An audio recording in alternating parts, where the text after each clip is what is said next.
स्वागत दोस्तों, आगे के साथ किसान चलेंगे। सबसे पहले सोसाइटी आपको बताएंगे दोस्तों 30 करोड़ का बैग पहुंच चुका है जम्मू और कश्मीर। बताएंगे कैसे नेशनल कॉन्फ्रेंस को तोड़ने को लेकर एक बड़ा दावा किया गया है दोस्तों। डिटेल में जानकारी अब तक पहुंचाएंगे। इसी के साथ में चलेंगे एक और बड़ी खबर की तरफ, जहां पर कांग्रेस पार्टी बीजेपी का हिसाब करने जा रही है दोस्तों। 23 जुलाई को दिल्ली में महासम्मेलन का किया जा रहा है बड़ा प्लान। इसी के साथ में चलेंगे एक और बड़ी खबर दोस्तों, जहां पर कांग्रेस पार्टी ने दतिया के उपचुनाव को लेकर अपने उम्मीदवार की घोषणा कर दी है दोस्तों, जिसे लेकर पूरी की पूरी पार्टी एकजुट होती हुई नजर आ रही है। और आज शिवसेना के नेता एकनाथ शिंदे करेंगे अपने घर पर प्रेस कॉन्फ्रेंस। दोस्तों बताएंगे कौन सा मुद्दे को लेकर ये प्रेस बुलाई गई है। और इसी के साथ में महाराष्ट्र के अंदर बीजेपी सरकार को लेकर लाड़की बहन योजना को लेकर हुए खुलासे ने सबको पूरी तरीके से हिलाकर रख दिया है। बताएंगे डिटेल में पूरी अपडेट दोस्तों, एक एक करके चलेंगे। आज की सारी बड़ी खबरें तो सारी बड़ी अपडेट आप तक पहुंचाएंगे। लेकिन उससे पहले अगर आप भी मानते हैं दोस्तों की जम्मू और कश्मीर के अंदर अब्दुल्ला की सरकार गिराने की कोशिश पूरी तरीके से फेल होगी और पूरी इंडिया गठबंधन को इस मामले को लेकर एकजुट होना चाहिए, तो इस वीडियो को लाइक करके लाल बटन दबाकर चैनल को सब्सक्राइब करके बेल आइकन दबाकर कमेंट बॉक्स में अपनी राय जरूर लिखकर बताइएगा दोस्तों। चलते हैं सबसे पहले सबसे बड़ी ब्रेकिंग न्यूज अपडेट की तरफ, जहां पर 2 दिन पहले भी उमर अब्दुल्ला की तरफ से यह बताया गया था कि उनकी पार्टी को तोड़ने की कोशिश की जा रही है। पहले उन्होंने कहा कि उनकी पार्टी को तोड़ने के लिए जो ऑफर दिया जा रहा है वो ये कि उनके विधायकों को और पार्टी के वरिष्ठ नेताओं को कहा जा रहा है कि आप लोग पार्टी में बगावत कर दीजिए। एनसी पार्टी यानी नेशनल कॉन्फ्रेंस अब्दुल्ला की पार्टी को तोड़ दीजिए और इसके बाद बीजेपी की सरकार से जाकर पूर्ण राज्य के दर्जा की मांग करिए। इसके बाद अमित शाह पूर्ण राज्य का दर्जा दे देंगे और आप लोगों का माहौल बन जाएगा और आप लोग उमर अब्दुल्ला और फारूक अब्दुल्ला से बड़े नेता बन जाएंगे और एनसी पर आपका कंट्रोल हो जाएगा। यानी ये एक बहुत बड़ी साजिश का मामला सामने आया दोस्तों। और अब जो बड़ी अपडेट सामने आई है कि केवल ये नहीं बल्कि और भी बड़े कांड चल रहे हैं दोस्तों। उमर अब्दुल्ला ने दावा किया है कि बीजेपी ने 20 से 30 करोड़ रुपए और राज्य का दर्जा देने का लालच देकर विधायकों को पार्टी तोड़ने का ऑफर दिया है। यानी 20-20 30 करोड़ का बंडल जम्मू कश्मीर के अंदर भेजने की तैयारी चल रही है, जिसे लेकर अलग तरीके के अब सवाल उठने लगे हैं दोस्तों। आप लोग इस पर अपनी राय जरूर लिखकर बताएगा। चलते हैं एक और बड़ी अपडेट तब, जिसमें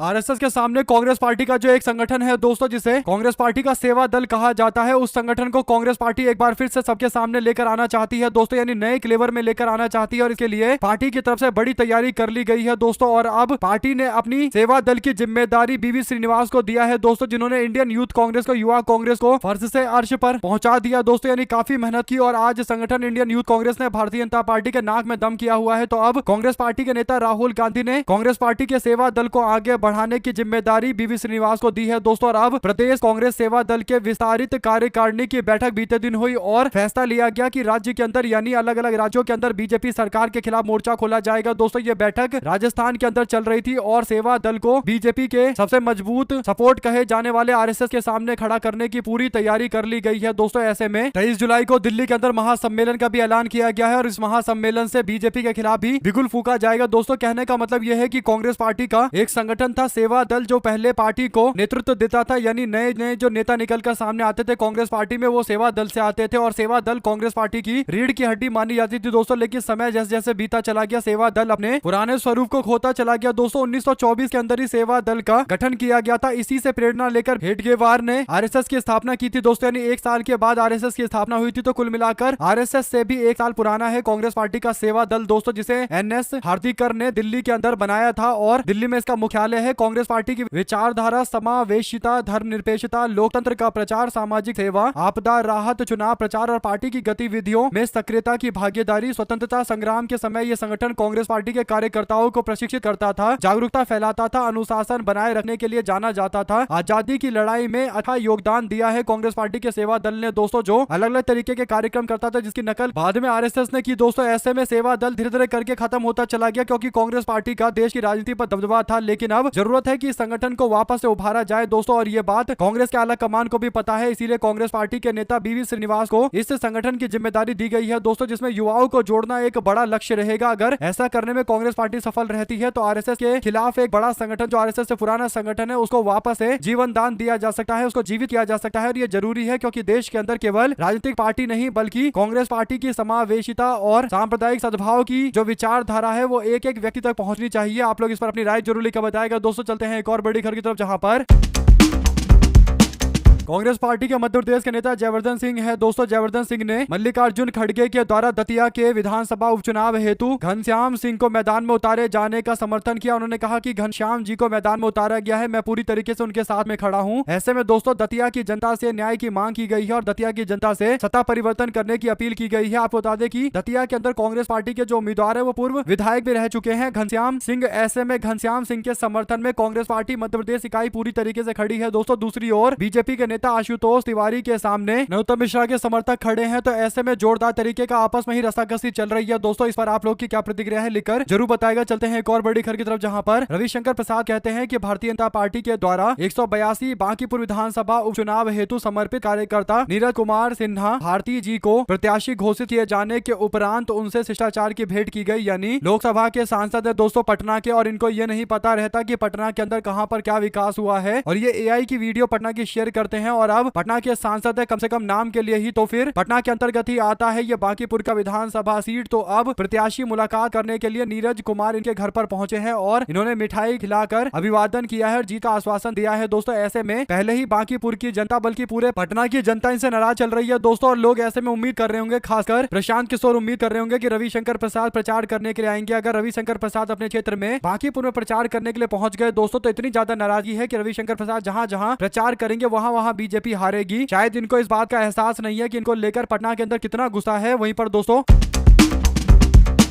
आज 13 जुलाई को 12:30 बजे के आसपास शिवसेना भवन में यानी मातोश्री के अंदर शिवसेना के chief Uddhav Thackeray press conference करेंगे। इसकी जानकारी संजय राउत ने दी है दोस्तों। कौन सा मुद्दा उठाया जाएगा इसको लेकर कोई राय नहीं दी गई है, किसी तरीके का कोई संकेत नहीं दिया गया है। हो सकता है कुछ बड़ा खुलासा भी किया जाए। इसी के साथ में कांग्रेस पार्टी ने 11 जुलाई को किया जोरदार तरीके का देश के अलग अलग क्षेत्रों के अंदर प्रेस कॉन्फ्रेंस दोस्तों। पार्टी की ओर से पूरी तस्वीर जारी की गई है। अशोक गहलोत अहमदाबाद में मौजूद थे, दीपा दास मुंशी विजयवाड़ा आंध्र प्रदेश में मौजूद थी, और सचिन पायलट आगरा उत्तर प्रदेश से मौजूद थे। अभिषेक मनु सिंघवी नई दिल्ली में मौजूद थे और पवन कुमार बंसल शिमला में मौजूद थे। ऐसे ही सारे वरिष्ठ नेता कांग्रेस पार्टी का काम कर रहे थे और प्रेस कॉन्फ्रेंस के माध्यम से सवाल खड़ा कर रहे थे राम मंदिर के चंदा चोरी का दोस्तों। इस पर आप लोग की जो भी प्रतिक्रिया है लिखकर जरूर बताएगा और ज्यादा से ज्यादा वीडियो को शेयर कीजिएगा। चलते हैं एक और बड़ी खबर की तरफ, जहां पर महाराष्ट्र की बीजेपी सरकार ने लड़की बहन योजना के नाम पर करोड़ों रुपए का घपला किया है और सीएजी की रिपोर्ट ये बताती है। कांग्रेस पार्टी ने सीएजी रिपोर्ट शेयर करते हुए कहा कि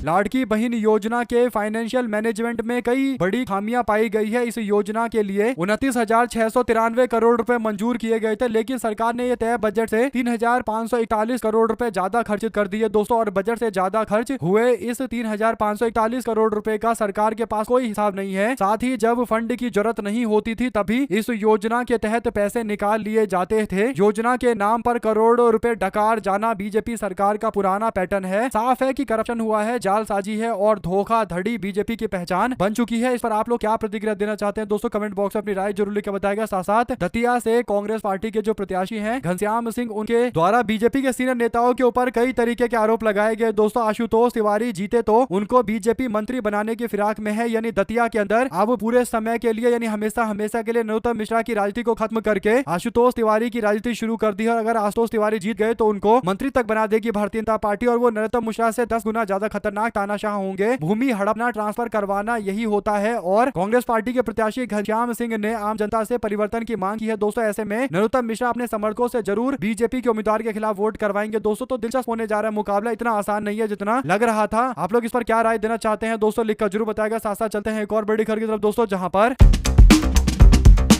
राज ठाकरे एमएनएस के नेता का एक बड़ा बयान सामने आता है दोस्तों। राज ठाकरे जो एमएनएस के नेता है, प्रमुख है, उन्होंने कहा कि वो हमारे ट्रांसपोर्ट मिनिस्टर नितिन गडकरी बताते हैं कि पेट्रोल में एथेनॉल मिलाना चाहिए, उसके बाद बताएंगे कि गाड़ी कैसे चलेगी। अरे इस पेट्रोलियम मिनिस्टर को बोलना चाहिए कि जब पेट्रोलियम मंत्री चू भी नहीं कर रहे हैं इस मामले पर, लेकिन ट्रांसपोर्ट मिनिस्टर इस पर प्रवचन दे रहे हैं। राज ठाकरे आगे कहते हैं कि इसका दाम क्या चल रहा है देश में, इसको लेकर किसी को भी कुछ अता पता नहीं है। कुल मिलाकर दोस्तों जो ट्रांसपोर्ट मिनिस्टर है नितिन गडकरी, जिनका काम परिवहन से जुड़ा हुआ है, वो परिवहन की बातें नहीं, वो कर रहे हैं पेट्रोल और एथेनॉल की बातें। इस पर राज ठाकरे ने निशाना साधा और बात एकदम सही है दोस्तों, क्योंकि नितिन गडकरी पहले सड़कों की बातें करते थे, जब सड़कों पर गड्ढे होने लगे तो अब ये बातें करने लगे हैं एथेनॉल की, और एथेनॉल के कारण जो गाड़ियों के अंदर तमाम तरीके के समस्याओं के दावे किए जा रहे हैं, जिसको सरकार बार बार खंडित कर रही है, बार बार दावे को नकार रही है। तो नितिन गडकरी सबसे ज्यादा सवालों के घेरे में है दोस्तों। आप लोग इस पर अपनी राय जरूर लिखकर बताएगा। साथ साथ चंपत राय किस हैसियत से राम मंदिर के अंदर अभी भी वीआईपी का पास लागू करवा करवा रहे हैं, जारी करवा रहे हैं। सुरेंद्र राजपूत जो कांग्रेस पार्टी के नेता है दोस्तों, उन्होंने श्री राम जन्मभूमि तीर्थ क्षेत्र के अंतर्गत जो फ्री सुगम वीआईपी दर्शन होता है उसका पास जारी करने को लेकर एक दावा किया। उन्होंने बताया कि 11 जुलाई को 3 बजे शाम से लेकर 5 बजे के बीच में एंट्री टाइम में एक बुकिंग ऑर्डर को पास किया गया, जिसमें कई सारे लोग गए थे। तो ऐसे में सवाल ये खड़ा होता है कि ये वीआईपी दर्शन का पास अभी भी कैसे जारी कर रहे हैं चंपत राय? इसका जवाब तो इनको देना चाहिए। आप लोग इस पर अपनी राय जरूर लिखकर बताएगा अगर आप भी मानते हैं दोस्तों कि कहीं ना कहीं ये पूरी तरीके से गंभीर मामला है। पहले कहा गया कि चंपत राय को अब कोई भी किसी भी तरीके का पास जारी करने की इजाजत नहीं मिलेगी, लेकिन अभी दावा चल रहा है कि पास वो जारी करते जा रहे हैं। अब देखते हैं इस पर चंपत राय की तरफ से क्या प्रतिक्रिया सामने आती है। साथ साथ देश में नए मतदाताओं के पंजीकरण की प्रक्रिया में बड़ा बदलाव आने जा रहा है दोस्तों। निर्वाचन आयोग यानी ईसीआई ऑनलाइन फॉर्म 6 में एक नया डिक्लेरेशन जोड़ रहा है और इसके तहत नए वोटर बनने के लिए आवेदन करने वालों को अपने या अपने माता पिता की पिछली स्पेशल इंटेंसिव रिवीजन के दौरान की मतदाता सूची से जुड़ी जानकारी देनी होगी। हालांकि इस बदलाव को लेकर सवाल भी उठ रहे हैं, क्योंकि अभी तक फॉर्म 6 में संशोधन के लिए कोई कानूनी प्रक्रिया पूरी किए जाने की जानकारी नहीं आई है। ऑनलाइन फॉर्म 6 में क्या बदलाव हुए हैं, ये बड़ा सवाल है दोस्तों। ईसीआई नेट के पोर्टल पर अपलोड किए गए ऑनलाइन फॉर्म 6 में पार्ट जे और के बीच में एक नया डिक्लेरेशन सेक्शन जोड़ा गया है। इसमें आवेदक से पूछा जा रहा है कि एसआईआर यानी पिछली एसआईआर के दौरान उनका या उनके माता पिता का नाम मतदाता सूची में था या नहीं था। दिलचस्प बात यह है कि ऑफलाइन डाउनलोड फॉर्म वाले फॉर्म 6 का ये डाउनलोड डिक्लेरेशन शामिल नहीं है। तो कुल मिलाकर दोनों जगह अलग अलग तरीके का बर्ताव हो रहा है, अलग अलग तरीके का फॉर्म है। इससे कहीं ना कहीं सरकार के द्वारा जो फॉर्म बनाया गया है, जो एसआईआर का फॉर्म बनाया गया है दोस्तों, उस पर सवाल खड़े होते हैं कि आखिर ये किस तरीके का फॉर्म बनाया है कि कहीं पर कुछ पूछा जा रहा है, कहीं पर कुछ पूछा जा रहा है। साथ साथ भारतीय जनता पार्टी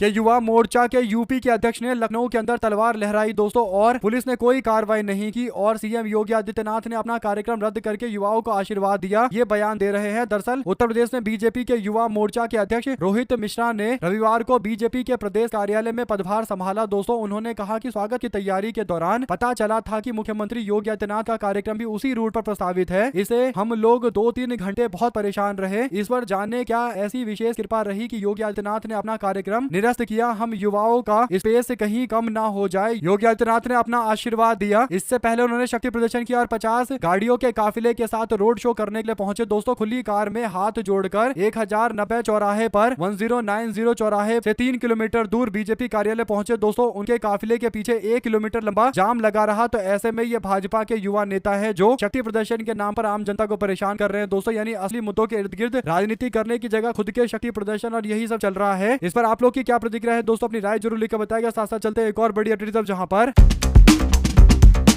केंद्रीय सड़क परिवहन और राजमार्ग मंत्री नितिन गडकरी ने कहा कि E20 पेट्रोल से गाड़ियों का माइलेज थोड़ा कम हो सकता है, लेकिन इसे इंजन या गाड़ियों को कोई नुकसान नहीं होता। 20% एथेनॉल और 80% पेट्रोल और गाड़ियों को कोई खतरा नहीं है। जो लोग इंजन खराब होने का दावा कर रहे हैं वे गलत है। नितिन गडकरी ने कहा कि एथेनॉल की कैलोरिक वैल्यू पेट्रोल से कम होती है, इसलिए माइलेज पर कुछ असर पड़ता है। ज्यादातर मामलों में ये असर बहुत कम होता है। शहरों में ट्रैफिक में चलने वाले गाड़ियों पर इसका प्रभाव और भी दिखता है। नितिन गडकरी ने इंडियन एक्सप्रेस के साथ एक रिपोर्ट में सोशल मीडिया पर वायरल हो रही गाड़ी खराब होने की खबरों को सिरे से खारिज कर दिया दोस्तों। उन्होंने कहा कि एक भी ऐसा मामला सामने नहीं आया है जिसमें एथेनॉल की वजह से गाड़ियां खराब हो रही है। नितिन गडकरी केंद्रीय मंत्री कहते हैं कि ये एक झूठी कहानी फैलाई जा रही है। E20 को देश भर में लाने से पहले ARAI लैब और गाड़ी कंपनियों ने इसे टेस्ट किया, कई सारे टेस्ट किए और टेस्ट में सब कुछ सही पाया गया। पुरानी गाड़ियों को लेकर भी उन्होंने जवाब देते हुए कहा कि पुरानी गाड़ियों में पार्ट पर थोड़ा असर पड़ सकता है, इसलिए सर्विसिंग के समय कंपनी उन्हें मुफ्त में बदल रही है। एक भी ऐसी गाड़ी दिखाओ जो E20 से खराब हुई है। ये दावा नितिन गडकरी का है दोस्तों, लेकिन वो ये भी दावा करते हैं कि पुरानी गाड़ियों में गलत असर भी पड़ रहा है। तो ये दो तरीके की बातें हैं दोस्तों। और अगर आप देखेंगे सही से नितिन गडकरी के बारे में तो आपको एक बात समझ में आ जाएगी कि नितिन गडकरी कहीं ना कहीं हर दूसरे तीसरे दिन एथेनॉल बिकवाने की बातें करते रहते हैं दोस्तों। इनका एक ही काम है कि एथेनॉल को प्रमोट करो, एथेनॉल को प्रमोट करो। जब एथेनॉल पर सवाल उठ रहा है तो जवाब देने के लिए पेट्रोलियम मिनिस्टर को आना चाहिए, लेकिन पेट्रोलियम मिनिस्टर अलग ही इस मामले पर चुप्पी साध कर बैठे हैं दोस्तों। और पूरी जिम्मेदारी इनको दे रखी है। नितिन गडकरी को जो परिवहन मिनिस्टर के तौर पर रोड सड़क इन सब चीजों की बातें नहीं करते, वो केवल एथेनॉल की बातें करते हैं, एथेनॉल को जमकर डिफेंड करते हैं। आप लोग इस पर अपनी राय जरूर लिखकर बताएगा। साथ साथ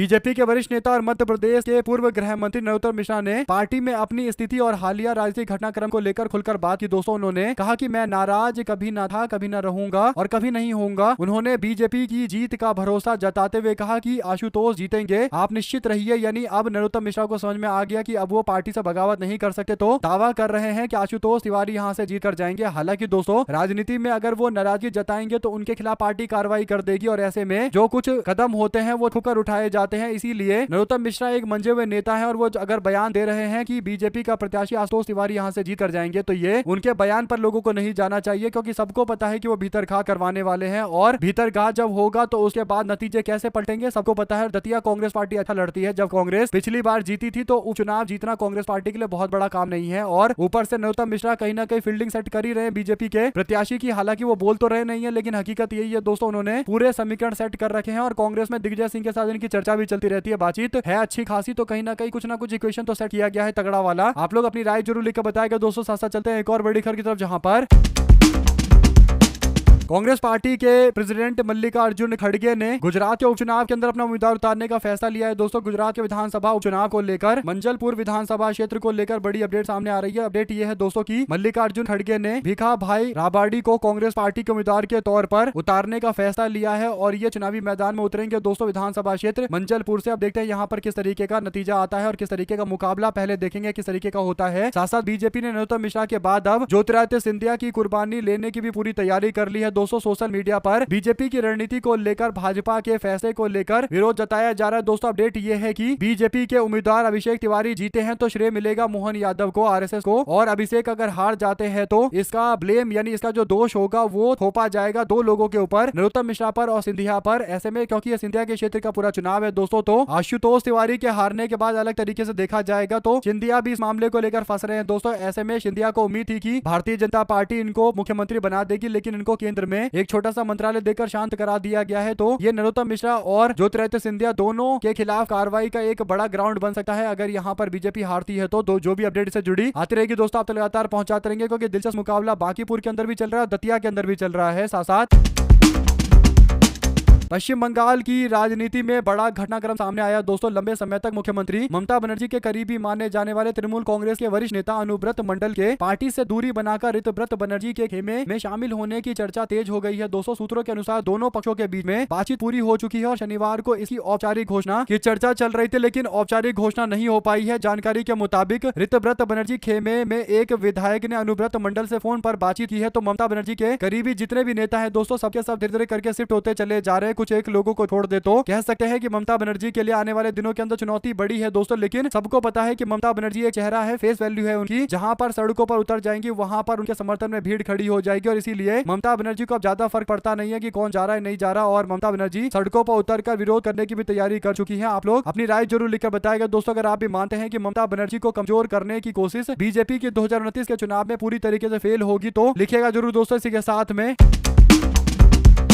राष्ट्रीय राजधानी में अनिश्चितकालीन भूख हड़ताल के 15वें दिन रविवार को शिक्षाविद और जलवायु कार्यकर्ता सोनम वांगचुक की सेहत और ज्यादा बिगड़ गई दोस्तों, और चिकित्सकों ने कहा कि उनका रक्तचाप और ज्यादा गिर गया, उनका वजन 7.5 किलो से भी नीचे घट गया दोस्तों। परीक्षा में कथित अनियमितता को लेकर यहां जंतर मंतर पर कॉकरोच जनता पार्टी का विरोध प्रदर्शन रविवार को 23वें दिन भी जारी रहा दोस्तों, और कॉकरोच जनता पार्टी की ओर से जारी स्वास्थ्य सूचना के मुताबिक भूख हड़ताल शुरू होने के बाद वांगचुक का रक्तचाप गिरकर 104/66 mm पहुंच गया, जो बड़ी बात है दोस्तों। यानी लगातार घटता चला जा रहा है और ये काफी ज्यादा उनके सेहत पर असर डाल रहा है। ऐसे में सोनम वांगचुक लगातार अपने खराब सेहत से गुजर रहे हैं दोस्तों, और दूसरी ओर बीजेपी के एक मंत्री के द्वारा इस पर कोई बयान नहीं दिया जा रहा। भाजपा के लोग ऐसे चुप्पी साध कर बैठे हैं दोस्तों, लग भी नहीं रहा कि किसी के कान पर कोई जू तक भी रेंग रहा होगा। तो एक तरीके से सोनम वांगचुक जो देश की आवाज उठा रहे हैं दोस्तों, छात्रों के पेपर लीक का मामला उठा रहे हैं, मंत्री के इस्तीफे की मांग कर रहे हैं, ये सबके सब बेफिजूल साबित हो रहे हैं, जो काफी गंभीर मामला है दोस्तों। और कहीं ना कहीं देश के अंदर आंदोलन को लेकर जो एक पहले लोगों में उम्मीद थी दोस्तों, वो उम्मीद बीजेपी की सरकार तोड़ रही है, क्योंकि आम जनता की बातों पर चर्चा नहीं करते, प्रदर्शन विरोध प्रदर्शन को मान्यता नहीं देते। एक व्यक्ति भूख हड़ताल पर बैठा है, वो इतना बड़ा इन्वायरमेंटलिस्ट है और असली मुद्दे को लेकर मैदान में उतरा हुआ है दोस्तों, फिर भी उसकी कोई सुनवाई नहीं है, क्योंकि बीजेपी के लोगों का अहंकार इतना बड़ा हुआ है लगातार चुनाव जीतने के कारण कि इनको लगता है कि कोई उनको वोट दे ना दे, उनका चुनाव तो फिक्स है। बाकी कॉकरोच जनता पार्टी विरोध करे, सोनम वांगचुक विरोध करे, कोई भी विरोध करे, बीजेपी वालों को कोई फर्क नहीं पड़ता। इसी के साथ में दोस्तों पूर्व सीईसी कुरैशी ने सुनाया मनमोहन सिंह का एक भावुक किस्सा सुनाते हुए उन्होंने कहा कि मैं आत्महत्या कर लूंगा। दरअसल दोस्तों ये बड़ी अपडेट मनमोहन सिंह से जुड़ी हुई है, जहां पर ये शब्द 2012 में प्रधानमंत्री रहे मनमोहन सिंह ने तात्कालिक पूर्व चुनाव आयुक्त एसवाई कुरैशी से तब कहे थे जब निर्वाचन आयोग के कामकाज को लेकर कुछ मंत्रियों की बेतुकी बयानबाजी आई थी। दोस्तों ऐसे में सिंह ने कुरैशी से यह भी कहा था कि निर्वाचन आयोग केवल भारत का गौरव नहीं बल्कि देश के लोकतंत्र की आत्मा, और अगर हमने इसको खो दिया तो सब कुछ खो देंगे। यह दिलचस्प बात है। जिक्र कुरैशी ने अपनी आगामी पुस्तक India and I 100 memories not a memoir में किया गया है। दोस्तों अपनी किताब में पूर्व मुख्य चुनाव आयुक्त ने मनमोहन सिंह के ऐसे नेता के रूप में मनमोहन सिंह को याद किया है जिन्होंने संवैधानिक मर्यादाओं को हमेशा से सर्वोपरि रखा और केवल भाषणों तक सीमित नहीं रहे बल्कि वो उनके आचरण और सोच के अभिन्न हिस्सा बन गए। दोस्तों कुरैशी के मुताबिक जनवरी 2022 में उत्तर प्रदेश के अंदर चुनाव हो रहा था। उस समय कानून मंत्री सलमान खुर्शीद ने चुनाव रैली के दौरान वादा किया था कि उनकी पार्टी सत्ता में आएगी तो नौकरी में मुसलमानों के लिए आरक्षण को 4.5% से बढ़ाकर 9% कर दिया जाएगा। ऐसे में दोस्तों अगर आप भी मानते हैं कि ये एक बहुत बड़ी बात है और आप लोग अपनी राय जरूर लिखकर बताएगा और ज्यादा से ज्यादा वीडियो को शेयर कीजिएगा। दोस्तों हमारे साथ लगातार जुड़े रहने के लिए आप सभी दोस्तों भाइयों बहनों मित्रों का बहुत बहुत धन्यवाद। देख रहे थे आपका अपना चैनल जय हिंद जय भारत। ज्यादा से ज्यादा वीडियो को शेयर कीजिएगा। बहुत बहुत धन्यवाद सभी दोस्तों भाइयों बहनों मित्रों का। जय हिंद जय भारत। बहुत बहुत